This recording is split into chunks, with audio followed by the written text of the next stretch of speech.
তা আমাদের রক্তের উপর দাঁড়ানো এই সরকারের উপদেষ্টাদের মাঝে একটার নাম মাহফুজ আলম। এই মাহফুজকে আমরা গত দুদিন ধরে দেখতে পাচ্ছি উম্মাদের মতো আচরণ করছে, একটা সাইকো রোগীর মতো আচরণ করছে, এবং সে তার ফেসবুকে নির্দিষ্ট দলের নাম ধরে ওই দলের কুৎসা করছে, উল্টা পাল্টা হুমকি ধমকি দিচ্ছে। সে বলছে বাংলাদেশে নাকি ইসলামী রাষ্ট্র কোনোদিন হবে না, ধর্মভিত্তিক রাষ্ট্র নাকি হতে পারে না, এটা নাকি হতেই পারে না। ইন্ডিয়ার এক সাক্ষাৎকার দিয়েছে এক সাংবাদিকের সাথে, এ মাহফুজ আলম বলেছে ধর্ম দিয়ে রাষ্ট্র চলে না, এই কথার কারণে কুফরি হয়েছে, তাকে নতুন করে ঈমান আনা লাগবে। তাই তোমাদেরকে বেঈমান না বলে কোনো উপায় নেই।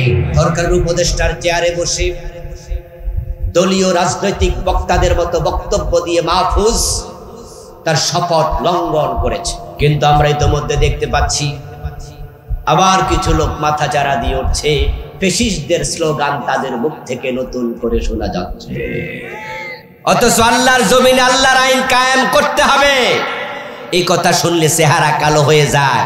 শুধু একামতে দ্বীনের পক্ষে কথা বলার কারণে মসজিদ কমিটির সভাপতি ইমামকে জেলে দিয়েছে, এমন ঘটনাও আছে। মসজিদ কমিটির সভাপতি ইমাম সাহেবকে দৌড়া নিয়ে জেলে দিয়েছে, আশুলিয়া থানা, ঢাকা আশুলিয়া থানা। ওই ইমাম জেল থেকে বের হয়ে আমাকে ফোন দিল, আমাকে জানালো যে ভাই আমার সভাপতি আমারে ধইরা নিয়ে পুলিশে দিয়েছে।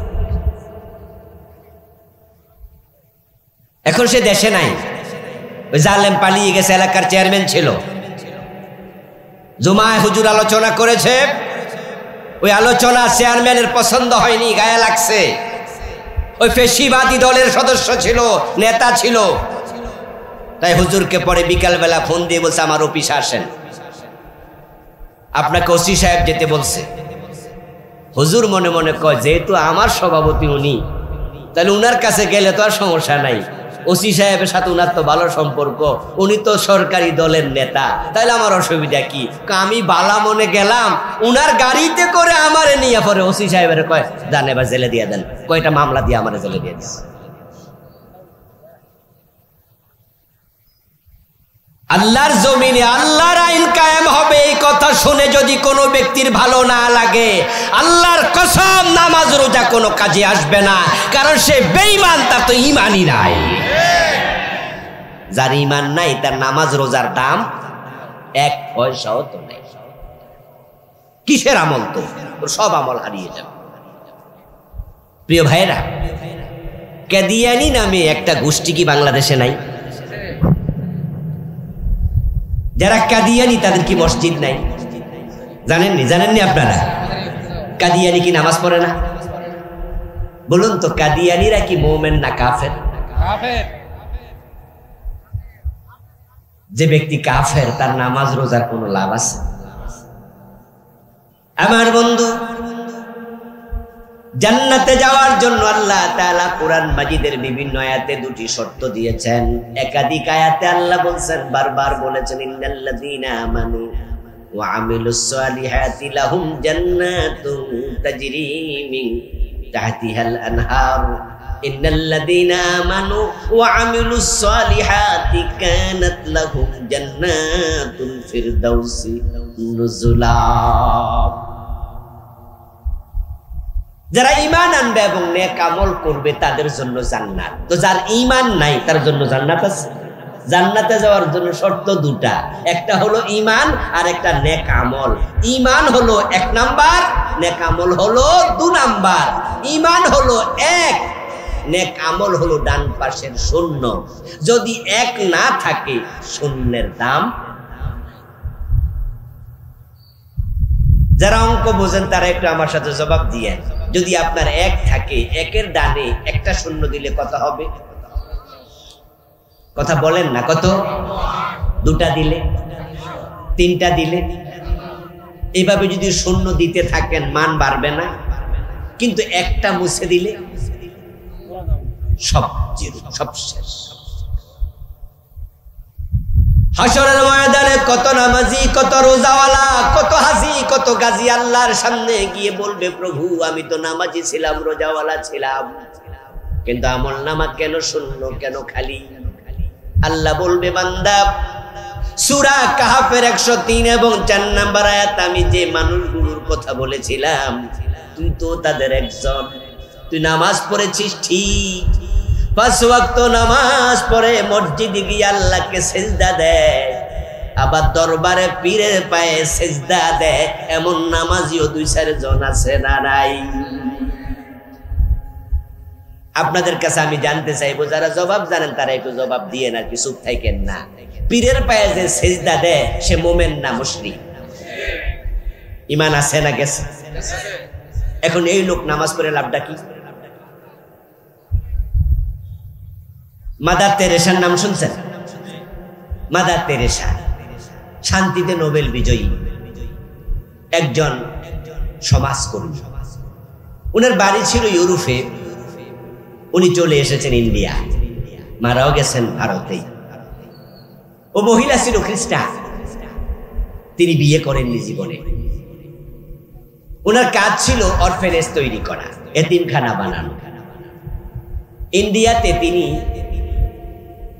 হাজার হাজার ইয়াতিমকে মায়ের ভালোবাসা দিয়ে বড় করছে, ডজন ডজন ইয়াতিমখানা বানাইছে। ওনার কর্মের স্বীকৃতি স্বরূপ উনাকে শান্তিতে নোবেল প্রাইজ দেয়া হয়েছে। এই শান্তিতে নোবেল বিজয়ী ওই মহিলা যতটা টাকা পাইছে পুরস্কার হিসাবে নোবেল পেয়ে সবটা ইয়াতিমখানায় দান করছে। লাখ লাখ কোটি কোটি টাকা দিয়েছে অবারিত ইয়াতিমদের জন্য। ইয়াতিমদেরকে ভালোবাসা, ইয়াতিমদেরকে লালন পালন করা, এটা কি বদ আমল না নেক আমল? নেক আমল। রাসূল বলছেন, যদি কোনো ব্যক্তি ইয়াতিমের মাথায় হাত বুলিয়ে নেয়, তার হাতের তল দিয়ে যতগুলো চুল যাবে, বিকুল্লি শাওরাতিন হাসানাতুন, প্রতিটা চুলের বিনিময়ে আল্লাহ অসংখ্য নেকি আমলনামায় লিখে দেয়। সুবহানাল্লাহ। খাওয়ানো না, লালন পালন করা না, ইয়াতিমের মাথায় শুধু হাত বুলাইলে এত সওয়াব। আর ইয়াতিমকে যদি খাওয়ায়, লালন পালন করে, তাহলে কি সওয়াব? নবীজি বলছেন, আনা ওয়া কাফিলুল ইয়াতিম কাহাতাইনি ফিল জান্নাহ। ইয়াতিমের লালন পালনকারী এবং আমি নবী মুহাম্মদ, আমরা পাশাপাশি জান্নাতে থাকব। ইয়াতিম এক বছর, বহু বছর আইতাম। নবীজি বলেননি যে অনেক ইয়াতিম লালন পালন করলে আমার পাশে জান্নাত পাবে। এক বছরের শব্দ বলছেন, আনা ওয়া কাফিলুল ইয়াতিমি কাহাতাইনি ফিল জান্নাহ, যে একজন ইয়াতিমকে লালন পালন করবে সে এবং আমি এরকম পাশাপাশি জান্নাতে থাকব। মাদার তেরেসা তো শত শত হাজার হাজার ইয়াতিম পেলেছে, জান্নাত পেয়েছে, পাবে, সম্ভাবনা আছে। তার আমলনামায় নেক লেখা হয়েছে, কারণ মাদার তেরেসার ঈমান নাই। ওয়াকালাতিন নাসারাল মাসীহ ইবনুল্লাহ, কুরআন মাজিদ আল্লাহ তাআলা বলেছেন, যারা খ্রিস্টান তারা সবগুলো মুশরিক, কারণ তাদের আকীদা হলো নবী ঈসা আল্লাহর ছেলে। নাউজুবিল্লাহ পড়েন না ভাইয়েরাম। আল্লাহর কোনো ছেলে আছে?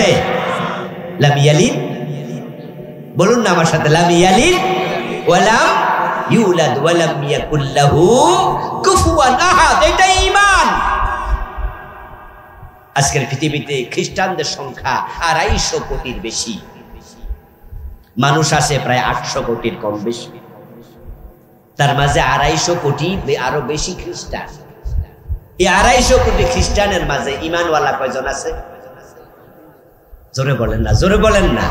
ঈমানওয়ালা কয়জন আছে? অথচ খ্রিস্টানদের মাঝে দান করে, সাদকা করে এমন লোক নাই। দান সাদাকা কি বদ আমল না নেক আমল?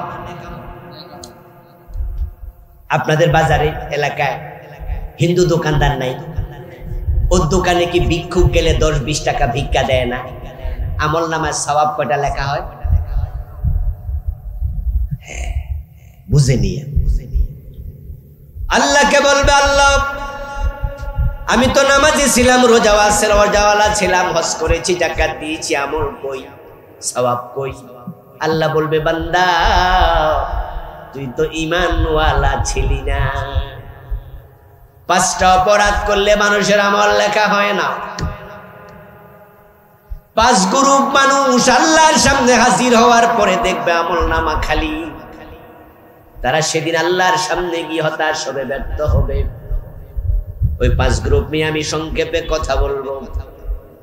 তখন ওই লোকগুলো আল্লাহ তাআলাকে বলবেন, ওয়ালাউ আন্না লানা কাররাতান ফানাকুনা মিনাল মুমিনিন। আল্লাহ বুঝেছি আমি তো মুশরিক, আমি তো কাফের, আমি বেঈমান, আমি তো অপরাধী। আমার আমলগুলো তুমি ফেলে দিয়েছো, কবুল করো নাই। এখন তোমার কাছে আমার দরখাস্ত, দুনিয়া একটা বার আমাকে আবার পাঠাও, আমি ভালো মুমিন হয়ে যেতে চাই। ওয়ালাউ আন্না লানা কাররাতান আই মাররাতান ওয়াহিদাতান। আল্লাহ একবারের জন্য দুনিয়ায় পাঠাও, আমি ভালো হয়ে যাব। আপনাদের কাছে আমার জিজ্ঞাসা, আবার দুনিয়া আসার সম্ভাবনা আছে তো? সেদিন বুঝবে, কিন্তু এই বুঝের কোনো মূল্য আর নাই। তাই আল্লাহ তাআলা বলছে, ও নবী আপনি উম্মতকে বলুন, আমি কি তাদের খবর দেব নাকি? এর মানে কি দাঁড়ালো? যেই মানুষগুলো ব্যর্থ হবে, আমল হারিয়ে যাচ্ছে, তাদের খবর আল্লাহ নবীর মাধ্যমে আমাদেরকে দিতে চায়। কারণ আমি যদি আজকে টের পাই, তাহলে আজকে জীবিত অবস্থায় টের পাইলে, বুঝলে যে আমিও তো খারাপ মানুষের দলে আছি, তাওবা করার সুযোগ আছে না? না। আমি এখন বলবো আপনাদের কাছে, আপনারা শুনবেন আর নিজেকে খুঁজবেন। হাদিস হচ্ছে আল কাইয়িসু মান দানা নাফসা ওয়া আমিলা লিমা বাদাল মাউত। দুনিয়াতে সবচেয়ে চালাক মানুষ তো সে যে ব্যক্তি আত্মসমালোচনা করতে জানে, নিজেকে কন্ট্রোলে রাখে, নিজের দোষ খোঁজে, মানুষের দোষ খোঁজে না। আয়নার সামনে দাঁড়াইয়া আমরা কি অন্যের চেহারা দেখি না, নিজেরটা? আমরা যখন বাজারে ঘাটে যাই, কোথাও বেড়াইতে যাই, আয়নার সামনে খাড়াই না?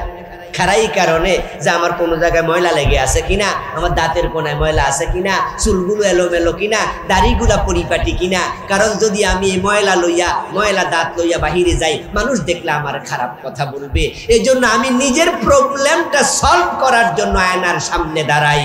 আখেরাতে আল্লাহর সামনে পুরা জীবনের হিসাব দিতে হবে। তাই আত্মসমালোচনা, নিজের দোষ খোঁজো, নিজে তাওবা করো, তাহলে দুনিয়ায় যে হিসাব করে, আখেরাতের হিসাব আল্লাহ সহজ বানিয়ে দেয়। আমরা নিজেকে খুঁজবো আজকে, অন্যকে খোঁজা দরকার নাই। হাসিবু আনফুসাকুম কাবলা আন তুহাসাবু ওয়াজিনু আনফুসাকুম কাবলা আন তুজানু। ফারুক আজম ওমর রাদিয়াল্লাহু তাআলা আনহু বক্তব্য। ওমর বলতেন যে আল্লাহর কাছে হিসাব দেওয়ার আগে নিজের হিসাব একটু নিজে করো। আল্লাহ তোমার আমল নামা ওজন দেবে, আল্লাহর কাছে ওজন হওয়ার আগে নিজে যে কি আমল করো, নিজেরটা নিজ ওজন দিও। হাসরের ময়দানে যে মানুষগুলো ডান হাতে আমল নামা পাবে, তারাই মুক্তি পেয়ে যাবে, তাদের হিসাব হবে বড় সহজ। وأما من أوتي كتابه بيمينه فسوف يحاسب حسابا يسيرا وينقلب إلى أهله مسرورا। ডান হাতে আমল নামা পাবে, হিসাব হবে সহজ, আল্লাহ জান্নাত দিয়ে দেবেন। আমল নামা খুলতে বলবেন না, পড়তেও বলবেন না, তারা আনন্দে লাফাতে লাফাতে আপনজনকে হাসরের ময়দানে খুঁজবে। ওয়ায়ানকালিবু ইলা আহলিহি মাসরুরা। হাসরের ময়দানে আমার বাবা কোথায়, মা কোথায়, স্ত্রী কোথায়, সন্তান কোথায়? ডান হাতে আমল নামা পাওয়ার পরে মানুষ খুঁজে বেড়াবে।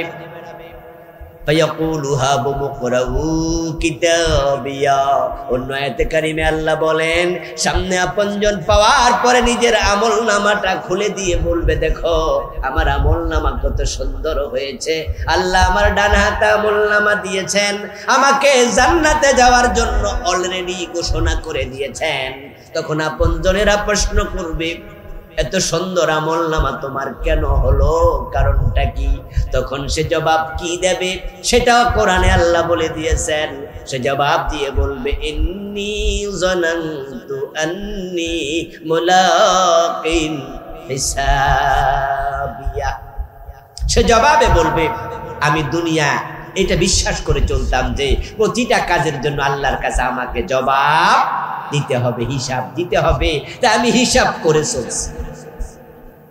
দুনিয়ায় যারা হিসাব করে চলে আখিরাতের হিসাব আল্লাহ সহজ করবে। তাহলে আজকে আমার আলোচনার উদ্দেশ্য অন্যের দোষ ধরা না নিজের দোষ খোঁজা। অন্যের হিসাব না নিজের হিসাব। 5টি কারণে মানুষের আমল কবুল হয় না, বাতিল হয়ে যায়। 1 নাম্বার কুফর। আমার সাথে সবাই দয়া করে বলুন, এলেম বাড়িতে নিয়েন, ওয়াজের মাঠে ওয়াজ রেখে যাইয়েন না। ছোট্ট ছোট্ট বালিকণা, বিন্দু বিন্দু জল গড়ে তোলে মহাদেশ সাগর অতল। এই যে মৌমাছি আমরা বাসা কাটি, মৌচাক ভাঙ্গি, 1.5 কেজি 2 কেজি 5 কেজি মধু হয় এমন মৌচাক আছে। যে মৌমাছিগুলো মৌচাকে মধু জমালো 3, 4, 5 কেজি, ওই মৌমাছির মুখের যে ছোট্ট জায়গা, এখানে কি 1 ফোঁটাও জায়গা হয়নি একসাথে? 1 ফোঁটা মধু জায়গা জমা করতে হে মনে 500 ফুলে গেছে। তার ঠোঁট এত ছোট, বিন্দু বিন্দু আনছে, কিন্তু জমা করতে করতে 3 কেজি হয়ে গেছে। মাহফিলগুলোতে আসবেন, কিছু কিছু শিখবেন, কলবে জমা করবেন, এক পর্যায়ে দেখা যাবে আপনার কলবটাও এলেমে পরিপূর্ণ হয়ে যাবে। বলছিলাম প্রিয় ভাইয়েরা, 5 ধরনের ব্যক্তি ব্যর্থ হবে যাদের আমল কবুল হয় না, বাতিল হয়ে যায়। 1 নাম্বার অপরাধের নাম কুফর। এটা কি? কুফর। দ্বিতীয়টা শিরক। আমার সাথে বলুন, দ্বিতীয়টা কি? শিরক। 3 নাম্বারটা হলো নিফাক। বলুন তো 3 নাম্বারটা কি? নিফাক। কয়টা গেল? 3টা। যে কুফর করে তাকে বলে কাফের। যে ব্যক্তি কাফের হয় তার কোনো আমল আর কবুল হবে না, শেষ। যে ব্যক্তি শিরিক করে তাকে বলে মুশরিক। কি বলে? যে ব্যক্তি মুশরিক হয়ে যায় তার আর কোনো আমল আল্লাহর কাছে কবুল হবে না, সম্পর্ক শেষ। এই যে আপনারা দেখতে পাচ্ছেন এখানে বড় বড় কয়টা লাইট আছে, আপনাদের মাথার উপরও লাইট, লম্বা লম্বা লাইট আছে। আচ্ছা, লাইটের গোড়ায় যে জায়গায় তারটা ফিট করা আছে, নেগেটিভ পজিটিভের তার, যদি এক জায়গার তার খুলে দেয় লাইট জ্বলবে তো? এত বড় হইলে জ্বলবো লাইট? 25 পাওয়ারি লাইটও জ্বলবে না, 5000 পাওয়ারিও জ্বলবে না, কারণ সংযোগ বিচ্ছিন্ন। শিরিক করলে, কুফর করলে আল্লাহর সাথে সংযোগ শেষ। আপনি তাহাজ্জুদ পড়তে পড়তে কপালে যদি কালো দাগও ফেলে দেন, 1 রাকাতও আর কবুল হবে না। দ্বিতীয়টা হচ্ছে শিরক। 3 নাম্বারটা নিফাক। যে ব্যক্তি নিফাক করে তাকে বলে মুনাফিক। এই শব্দটা শুনছেননি? এই মুনাফিকের নামে পবিত্র কোরআনে সূরা আসেনি? সূরাতুল মুনাফিকুন, আলাদা সূরা। কাফেরের নামে সূরা আসেনি? সূরাল কাফিরুন। এই 3 গ্রুপ বড় জঘন্য। এই 3টি অপরাধের কারণে ঈমানও শেষ, আমলও শেষ। 4 নাম্বার আকলুল হারাম। যে ব্যক্তি হারাম খায় তার আমল আর কবুল হবে না। হারাম খায়, সুদে টাকা লাগায় রাখছে, এমন 2-4 জন আজকের মাহফিলে নাই? ঘুষ খায় এমন অফিসার, নামাজি বাংলাদেশে নাই? বোনের হক দেয় না, জোর কইরা ভোগ করে এমন জালেম ভাই এই আশ্বাস আপনাদের শ্যামনগর থানায় নাই? আজকের মাহফিলে হতে পারে এখানে ওজনে কম দে, মালে বেজাল দে, হারাম খাচ্ছেন, আবার 5 ওয়াক্ত নামাজ পড়ে। ইমাম সাহেবের পিছনে খাড়ায় নামাজ পড়ে, অথচ সুদে টাকা লাগায় রাখছে। قال رسول الله صلى الله عليه وسلم من اشترى ثوبا ب10 دراهم فيه درهم حرام لم يقبل الله له صلاته ما دام عليه। নবীজি সাল্লাল্লাহু আলাইহি ওয়াসাল্লাম বলতেছেন, 10 দিরহাম দিয়ে কাপড় কিনেছো, 9 দিরহাম হালাল, 1 দিরহাম হারাম। ওই কাপড় পরে যতই নামাজ পড়ো আর 1 রাকাত কবুল হবে না। অথচ সুদের টাকা দিয়া পাঞ্জাবি বানায়া গাদ দিয়া নামাজ পড়ে, সুদের টাকা দিয়া যায় নামাজ কিনে এর মাঝে খাড়ায়া নামাজ পড়ে। এমন নামাজি আছে না? নাই, আছে। সুদের টাকা দিয়া হজে চলে যায়। সিনেমা হলের মালিক ও বেটা আবার হাজি সাহেব, সিনেমা হলের মালিক আলহাজ, আলহাজ মৌসুমী, আলহাজ শাবনূর, আলহাজ ফেরদাউস।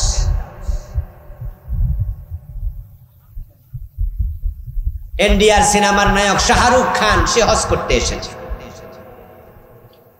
তার ছেলেটাকে নিয়ে দেখলাম বাপ বেটা দুইজনে হেরামের কাপড় পরে কাবার সামনে সেলফি তুলে তারপরে ফেসবুকে দিচ্ছে। এই রমাদানে আমি উমরায় গিয়েছিলাম, আলহামদুলিল্লাহ।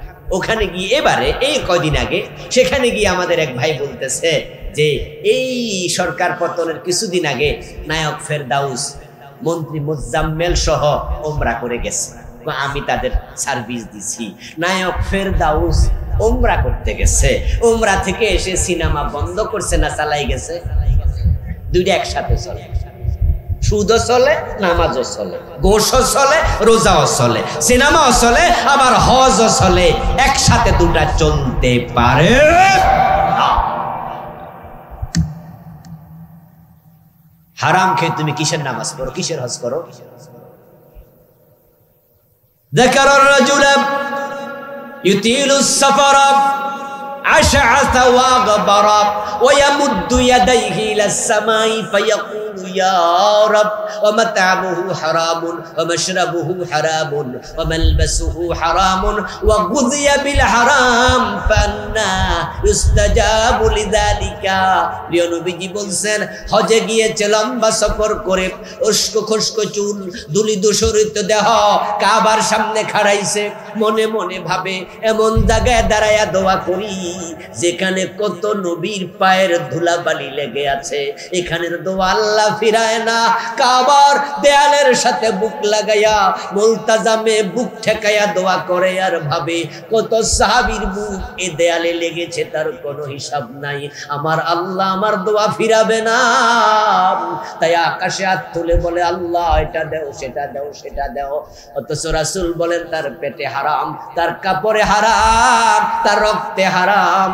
সে যে পানি পান করেছে, ওই পানি যে বিল পরিশোধ করছে, ওই বিলের টাকাটাও ছিল হারাম। বেতন পাইছে 30,000, বাসা ভাড়া দেয় 25,000, পারিবারিক খরচ এবার কত? তাহলে বেতনের টাকার বাইরে নিশ্চয় গোশের টাকা আছে, ঠিক না? ও বেটাই ওগুলো জমাইয়া আবার হজে যাইয়া আল্লাহর ও আল্লাহ, রাসূল কয় কাম হবে না। বিদ্যুৎ আসার আগে, যখন বিদ্যুৎ আসেনি, আজ থেকে 20-30 বছর আগে এই এলাকায় বিদ্যুৎ ছিল নাকি? 30 বছর আগে ছিল না। বিয়ে হতো আগে রাতের বেলায় বেশি, দিনের বেলায়ও হয়। এখন আপনাদের এলাকায় কি দিনে হয় না রাতে হয় বিয়ে শাদী? এখন দিনে বেশি, রাতে কমছে নাকি? রাতেও হয়। আচ্ছা, আমাদের কুমিল্লা আমার বাড়ি, ওখানে রাতে এখন আর বিয়ে হয় না। 100টার মাঝে 99টাই দিনে হয়, বা 100তে 100, এখন আর রাতে হয় না। কিন্তু আমি যখন ছোট ছিলাম আমার মনে আছে 100 বিয়ার মাঝে 95টাই হতো রাতে। রাতের বেলায় তো বিদ্যুৎ ছিল না, খাওয়ানোর জন্য এক ধরনের বড় বড় লাইট ছিল, এগুলার ফার্ম দিত, দিলে লাইট জ্বলবে। কি লাইট? সানলাইট। ওই লাইটে আলো দিত, মাঝে মাঝে আলো হঠাৎ করে নিভে যেত, নিষ্প্রভ হতো, আলো হচ্ছে না, জ্বলছে কিন্তু আলো দেয় না। তখন এবার মেকানিক আসতো, আসার পরে ওইটা খুলতো, খুলে কিছু ডলামলা দিলে আবার আলো দিত। তো আমরা জিজ্ঞাসা করতাম এটা হয়েছিল কি, তার তেল নাই? কোন তেল আছে, কিন্তু তেল উঠার জন্য যে লাইন আছে ওখানে কিছু ধুলাবালি পড়ছিল, তাই তেল পাচ্ছিল না, সংযোগ বিচ্ছিন্ন, তাই আলো আর দেয় না। তুমি যখন হারাম খাও তখন আল্লাহর সাথে সংযোগ থাকে না, ইবাদত আর কবুল হয় না। قال رسول الله صلى الله عليه وسلم ان الله طيب لا يقبل الا طيبا। সহিহ মুসলিমের হাদিস।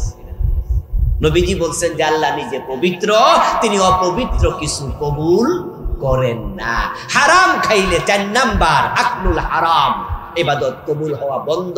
তবে ঈমানটা যাবে না, 4 নাম্বারটাতে ঈমান যায় না, কিন্তু আমল কবুল বন্ধ। হারাম খাইছেন তো আপনি শেষ। নামাজ, রোজা, হজ, যাকাত, দোয়া কিচ্ছু আর। আল্লাহর সামনে গিয়ে যখন শুনবেন আল্লাহ বলবে এই মেয়ে তুমি হারাম খাইছো কেন, আপনি তখন আল্লাহকে বলবেন যে আল্লাহ তাইলে আমার দুনিয়া আর একবার পাঠাও, আমি আর হারাম খাবো না। পাঠাবে তো? 5 নাম্বার সাহিবুল বিদআহ, যে ব্যক্তি বেদাতের সাথে সম্পর্ক রাখে বেদাতি হয়ে যায়। নবীজি বলছেন বেদাতির নামাজ, রোজা, হজ, যাকাত সরফান ওয়ালা আদলান ওয়ালা জিহাদান, তার নামাজ, রোজা, হজ, যাকাত, জিহাদ, বেদাতির কোনো আমল কবুল হয় না। 5টা জানলাম আমরা। 1 নাম্বার কুফর, 2 নাম্বার শিরিক, 3 নাম্বার নিফাক, 4 নাম্বার হারাম খাওয়া, 5 নাম্বার বেদাতের সাথে জড়িত হওয়া। এখন কুফর গুলো চেনা, শিরিক গুলো জানা প্রয়োজন আছে না নাই? আল্লাহর অসংখ্য বান্দা আছে যারা কুফরি করছে কিন্তু তারা জানে না তারা যে কুফরি করছে। তারা আল্লাহর সামনে গিয়ে বলবে আল্লাহ এটা যে কুফর আমি তো জানতাম না। আর মনে মনে আমাদের দেশের লোকেরা কিভাবে জানেন, আমি দেখেছি ছোটকালে চা দোকানে বসে তো সকালবেলা নাস্তা পানি করতাম, যদি এখন আর চা দোকানে বসা হয় না তেমন, কিন্তু চা দোকানে দেখতাম গল্প করতে করতে অনেকে কইতো হুজুররা জানেও বেশি, হুজুরদের হিসাবও হইব বেশি, আর আমরা জানিও কম, হিসাবও কম। আল্লাহরে আপনি বলে দেবেন যে আল্লাহ আমি জানি না। আচ্ছা আপনাদের কাছে আমার জিজ্ঞাসা, প্রত্যেকটা ভাই জবাব দিবেন যারা বোঝেন, চুপ থাকবেন না প্লিজ। না বুঝা বিষ খাইলে অসুবিধা আছে?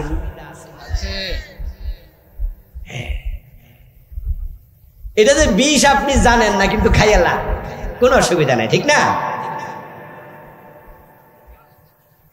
আল্লাহর সামনে বলবেন আল্লাহ এটা কুফর আমি জানি না, আর আল্লাহ বলবেন তাই বুঝি যাও জান্নাতে ঢুকে যাও, যেহেতু জানো না তোমার সব মাপ। এত সোজা জান্নাত, এত মাগনা। বরং এলেম শিক্ষা করা নফল না ফরজ, জানাটা নফল না ফরজ। কোরআনের যত মেসেজ আল্লাহ দিয়েছেন 1 নাম্বার মেসেজ ছিল ইকরা বিসমি রাব্বিকাল্লাযী খালাক, পড়ো তোমার রবের নামে। তা আপনাকে পড়তেই হবে। জানি না বললে আল্লাহ বলবো তাই বুঝি ঈমান চলে গেছে, এটাই জানো না। বিয়ে করতে জানছো কেমনে? ছেলে মেয়ের বাবা হইতে কেমনে জানলা? রাজনীতি করে নেতা হতে কেমনে জানলা? বড় বড় বই পড়ে ব্যারিস্টার, ডাক্তার, ইঞ্জিনিয়ার কেমনে হইলা? এত কিছু বুঝলা, আসলটা ঈমান, ওটা কেমনে চলে যায় ওটা জানার টাইম পাও নাই। খুযুহু ফাগুল্লুহু সুম্মাল জাহিমা সাল্লুহু, ও ফেরেশতা তারে ধর, হাত পা ডান্ডা বেরি পড়ে আছে, হ্যান্ডকাপ পরা, জাহান্নামের মাঝখানে। জালেম, তোর 70 বছর 60 বছর হায়াত দিছি, চোখ দিছি, কান দিছি, বিবেক দিছি, এলেম দিছি, নাইট্রোজেন, কার্বন ডাই অক্সাইড, যা দরকার অক্সিজেন সব দিছি, সাথে দিছি কোরআন। এটা পড়ার মতো সুযোগ তোর হয় নাই। জানতেই হবে আপনাকে, জানি না এটা বলা যাবে না। ইসলাম মূর্খের ধর্ম না। তলাবুল ইলমি ফারিদা আলা কুল্লি মুসলিম, না কুল্লি হুজুর, কুল্লি আলেম। ইসলাম শিক্ষা শুধু আলেমদের জন্য ফরজ, মুসলিমের উপরে। আপনি কি মুসলিম, এটা আপনার উপরেও ফরজ। কুফর কি? কুফর হচ্ছে এই পবিত্র কোরআন মাজিদের বিসমিল্লাহর বা থেকে মিনাল জিন্নাতি ওয়ান নাসের জিন পর্যন্ত যা আছে তার একটার সাথে দ্বিমত করার নাম কুফর। আল কুফর হুয়া দিদ্দুল ঈমান। কুফর হচ্ছে ঈমানের বিপরীত। তো ঈমান কি? ঈমান হচ্ছে তাসদীকুন নবী বিমা জাআ বিহি মিন ইনদিল্লাহ। আল্লাহর পক্ষ থেকে নবী মুহাম্মদ সাল্লাল্লাহু আলাইহি সাল্লাম যা নিয়ে এসেছেন সবটার উপরে বিশ্বাস রাখার নাম ঈমান। তাসদীকুন নবী সাল্লাল্লাহু আলাইহি ওয়াসাল্লাম বিমা জাআ বিহি মিন ইনদিল্লাহি আযজা ওয়া জাল্লা। আল্লাহর পক্ষ থেকে যে কোরআন রাসূল নিয়ে এসেছেন সবটা গ্রহণ করো। মা তাকুমুর রাসূল ফাখুযুহু ওয়া মা নাহাকুম আনহু ফান্তাহু। কোরআনে যা আছে সবটা মানার নাম ঈমান। সবটা বুঝে নিয়েন, কিন্তু এখানে যা আছে যদি আপনি একটা না মানেন বাকিটা মাইনা কোনো লাভ। কাফের হওয়ার জন্য পুরা কোরআন অস্বীকার করা লাগে না। যেমন কাদিয়ানি, এই যে কিছুক্ষণ আগে আমি কাদিয়ানির কথা বলেছি, তারা নামাজ পড়ার পরও তারা কাফের, রোজা রাখার পরও তারা কি কাদিয়ানি। কি হজে যায় না? মাথায় টুপি নাই, মুখে দাড়ি নাই, গায়ে পাঞ্জাবি নাই, তারা কি পাগড়ি পরে না, মেসওয়াক করে না? একজন কাদিয়ানিকে দেখতে হুবহু একজন মুসলমানের মতো, কিন্তু প্রবলেম হচ্ছে এ কোরআনের একটা জায়গায় পেশ লাগাইছে, নবী মুহাম্মদকে শেষ নবী মানে না। আমার বন্ধু, কাফের হওয়ার জন্য শুধু কোরআনের এক জায়গায় পেশ লাগাইলে এনাফ। ইমানদার হওয়ার জন্য সবটা মানা আবশ্যক। এই কাদিয়ানি গুলো সব মানলো, কিন্তু তারা নামাজ পড়লো, রোজা রেখেও কাফের। নবী মুহাম্মদ সাল্লাল্লাহু আলাইহি ওয়াসাল্লাম এই কথাটাই তিনি 1450 বছর আগে বলেছিলেন, ইয়াতিয়ানান নাসি জামানুন ইয়াজতামিউনা ফিল মাসাজিদ লাইসা ফীহিম মুমিনুন।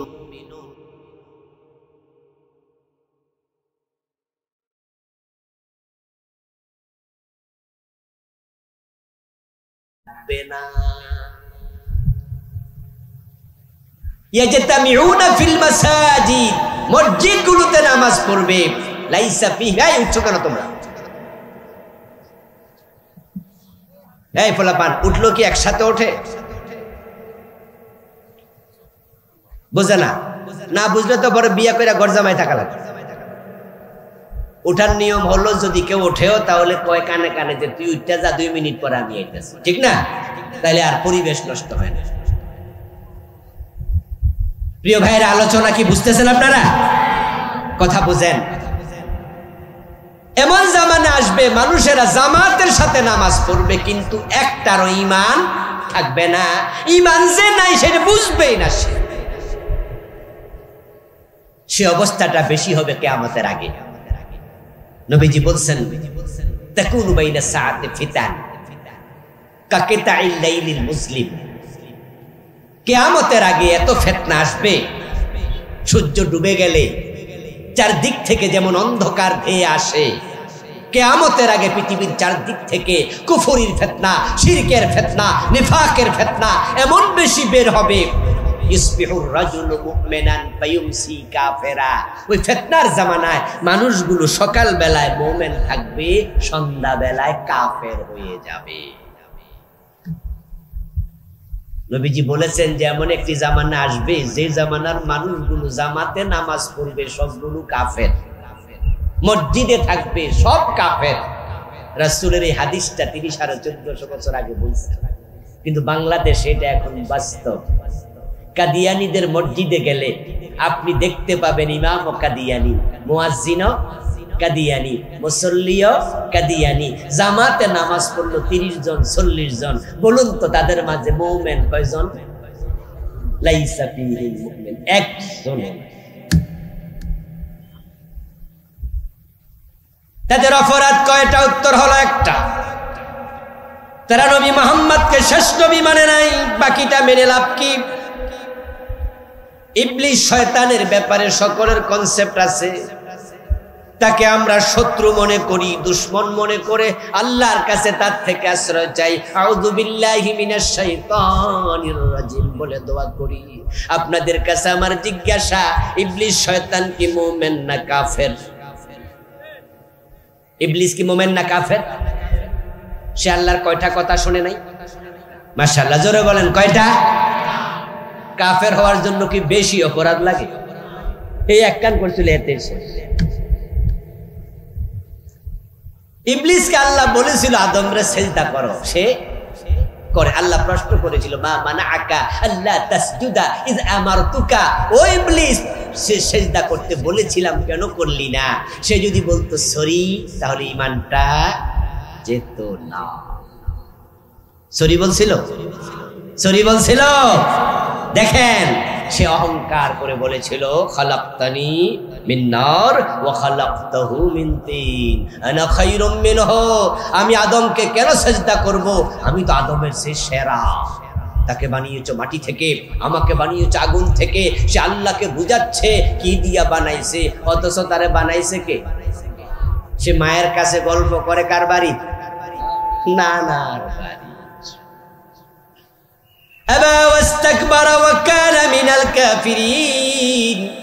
ইবলিস অহংকারী হলো, কাফের হয়ে গেল। আপনাদের কাছে আমি আবার জিজ্ঞাসা করি, একটু জবাব দেন। আল্লাহর একটা অর্ডার মানার না মানার প্রশ্ন আসার আগে, অমান্য করার আগে, ইবলিস কি কাফের ছিল না মুমিন ছিল? ছোট বড় মুমিন না বড় মুমিন? বরং সে কোন আলেম বলেন মুআল্লিমুল মালাইকা, সে ফেরেশতাদের ওস্তাদ ছিল। কিন্তু আল্লাহর একটা কথা শুনে নাই, সাথে সাথে ঈমান শেষ। কাদিয়ানি শুনে না কয়টা? ও আর যারা বোঝেন তারা জবাব দিতে থাকেন। কাদিয়ানি শুনে নাই কয়টা? ইবলিস শুনে নাই কয়টা? ঈমান আছে না গেছে? চোর ধরে হাত কাটো, এমন কথা কোরআনে আছে না নাই? 54 বছরে কয়দিন শুনছেন? একদিনও শুনেননি। বাংলাদেশের বয়স কত? 71 থেকে এখন 2025, তাহলে কত বছর? 54। এই 54 বছর কি হিন্দু প্রেসিডেন্ট ছিল? কোন খ্রিস্টান প্রধানমন্ত্রী ছিল? কোন ইহুদি আইনমন্ত্রী ছিল? তো মুসলমানেরা দেশ চালাইছে। চোর ধরে হাত কাটার অর্ডার তারা জীবনে একদিনও শোনে নাই। জেনা করলে 100 বেত লাগাতে হবে, এমন অর্ডার আল্লাহর কোরআনে আছে না নাই? বাংলাদেশে জেনাকারী আছে? কয়দিন 100 বেত লাগাইছেন? বিবাহিত জেনা করলে পাথর মেরে হত্যা করো, এমন হাদিস আছে না নাই? কয়দিন মারছেন? মদ পান করলে 100 বেত 80 বেত লাগাতে হবে, এমন হাদিস আছে না নাই? ওমর তো নিজের ছেলেকেও ছাড় দেন। মদ্যপানের অপরাধে প্রিয় পুত্রকে নিজ করে মেরে চদররা, মরেছে পুত্র তোমারই চোখের পরে। কোরআনে আল্লাহ তাআলা বলেন, আলা লাহুল খালকু ওয়াল আমর, সাবধান, সৃষ্টি যার, আইন চলবে শুধুই। কে বলেছেন? চিৎকার দিয়ে বলেন না, কে বলেছেন? এবার আপনাদের কাছে আমি আবার প্রশ্ন করি, জবাব দেন। সৃষ্টি কার? আরো জোরে বলেন, কার? আইন চলবে কার? চলছে কমপ্লিট কোড অফ লাইফ। ইসলাম হচ্ছে একটি পরিপূর্ণ জীবন ব্যবস্থা। পাকঘর থেকে রান্নাঘর থেকে সংসদ ভবন, ব্যক্তি জীবন থেকে আন্তর্জাতিক বলয়, এভরি হায়ার এভরি মোমেন্ট। তুমি টয়লেটে যখন যাবে সেখানে ইসলামের আইন আছে না নাই? ঘুমাতে সময় ইসলামের বিধান আছে কিনা? খাওয়ার সময় আছে, কথা বলার সময় আছে, চুল কাটার সময় আছে, নখ কাটার সময় ইসলাম আছে, থুতু ফেলার সময় ইসলাম আছে, স্ত্রীর বিছানায় যাবে সেখানে কেমনে যাবে, কোন দোয়া পড়বে, ইসলাম আছে। এবার রাষ্ট্র চালাবে, পলিটিক্যাল অর্গানাইজেশন, রাষ্ট্রীয় জীবন ইসলাম থাকবে না। তো নবী মুহাম্মদ কি রাষ্ট্রপ্রধান ছিলেন না? মদিনায় তিনি 10 বছর রাষ্ট্র চালাইছে, ইসলাম চালাইছে। আর সেকুলারিজম বলে না, পলিটিক্যাল লাইফে, রাজনৈতিক জীবনে ইসলাম লাগবে না, বিশ্বাস করো। ইন্না লিল্লাহ বলে। আবু বকর খলিফা ছিলেন, কথা বলেন না কেন? ওমর খলিফা ছিলেন, ওসমান খলিফা ছিলেন, আলী রাদিয়াল্লাহু তাআলা আনহু খলিফা ছিলেন। 4 খলিফা 30 বছর কোরআন দিয়ে দেশ চালিয়েছে। নবী মুহাম্মদ 10 বছর কোরআন দিয়ে দেশ চালিয়েছে। মুসলমান 54 বছর ক্ষমতা, তোমরা কোরআন দিয়ে চালাও না, বিশ্বাসও করো না, তাই তোমাদেরকে বেঈমান না বলে কোনো উপায় নেই।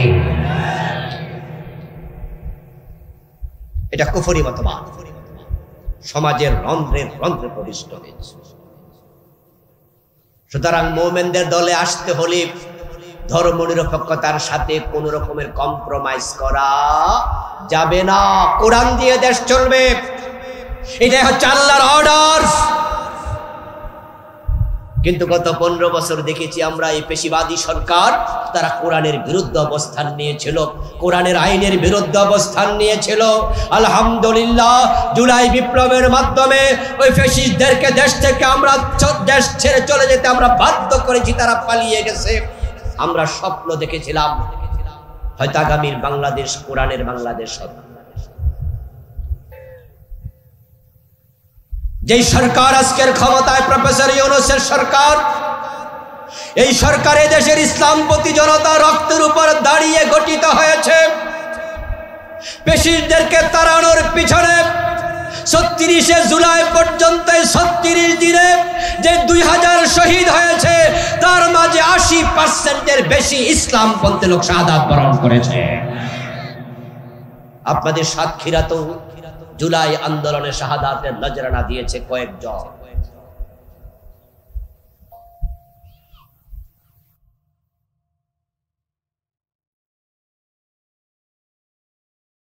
কমিটি থেকে কমিশন তৈরি করা হয়েছে, নারী অধিকার সংস্কার কমিশন। 313-14 পৃষ্ঠার লম্বা একটি রিপোর্ট তারা দিয়েছে। ওই নারী কমিশনের রিপোর্টের প্রায় প্রতিটা পাতায় কোরআন এবং ইসলামের সাথে উপহাস করেছে। পতিতাদেরকে নাকি যৌনকর্মী স্বীকৃতি দিতে হবে, তারা নাকি কর্মী, শ্রমিক, তাদেরকে শ্রমিকের স্বীকৃতি দিতে হবে। যারা পতিতা, জেনা করে, ব্যভিচার করে, এই পতিতা বৃত্তি, জেনা এটা কর্ম না অপকর্ম, কাম না আকাম, তো এটাকে কিভাবে শ্রমিকের স্বীকৃতি দেবে? তারা বলছে শ্রম দিচ্ছে। তো যদি জেনা করতে শ্রম লাগে, চুরি করতে লাগে না? তো কয়দিন পরে চোরেরাও তো বলবে যে আমাদেরকে শ্রমিকের অধিকার দেবে। যারা ডাকাতি করে, ডাকাতি করতে কি কষ্ট হয় না? বরং জেনা ব্যভিচার যারা করে তাদের সে ডাকাতিতে ঝুঁকি কম না বেশি? তাহলে কয়দিন পরে ডাকাতরাও তো বলবে যে আমাদেরকেও কর্মীর অধিকার দেন। দেশটাকে জাহেলিয়াতের দিকে নিয়ে যাওয়ার ষড়যন্ত্র চলছে। ইতিমধ্যে হেফাজতে ইসলাম বিশাল সমাবেশ করেছে এই নারী অধিকার কমিশনের রিপোর্টের বিরুদ্ধে। চরমনের পিসাব সেমিনার করেছে। আমরাও গত পরশুদিন প্রেস ক্লাবে সেমিনার করেছি। আলেম ওলামারা সবাই মিলে ঐক্যবদ্ধভাবে এই বস্তা পচা নারী অধিকার বিষয়ক কমিশনের রিপোর্টকে প্রত্যাখ্যান করেছে। কোরআন হাদিসের বিরুদ্ধে কোন রকমের রিপোর্ট বাংলাদেশে গ্রহণ করা হবে না, এটাকে ডাস্টবিনে ফেলে দিতে হবে।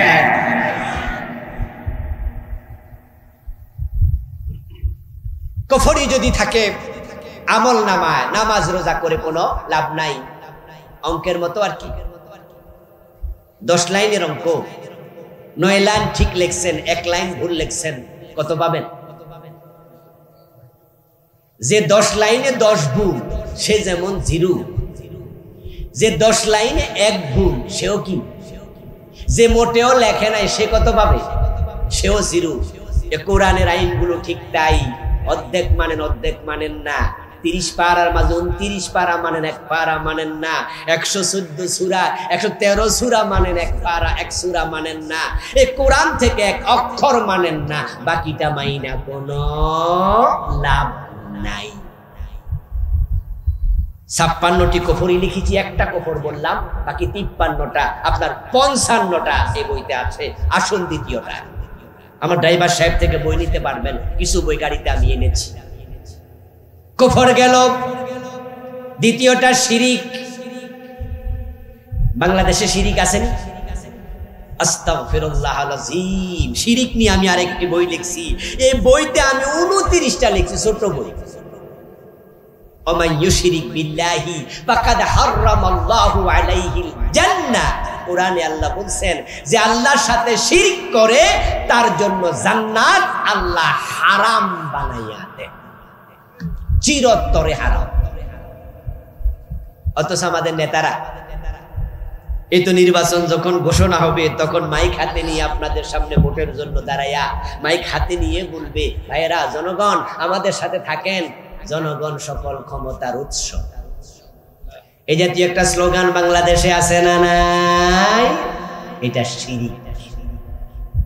কেউ যদি মনে করে ক্ষমতার উৎস জনগণ, ঈমান শেষ। অথচ এই শিরিকটা আমাদের সংবিধানে লেখা।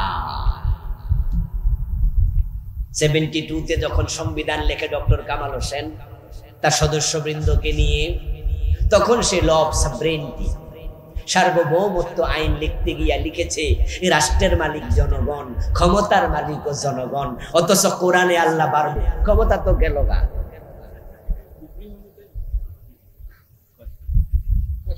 আল্লাহ বুঝাইয়া দিছে যে জনগণের হাতে ক্ষমতা নাই, তিনি যাকে চায় ক্ষমতা দেয়।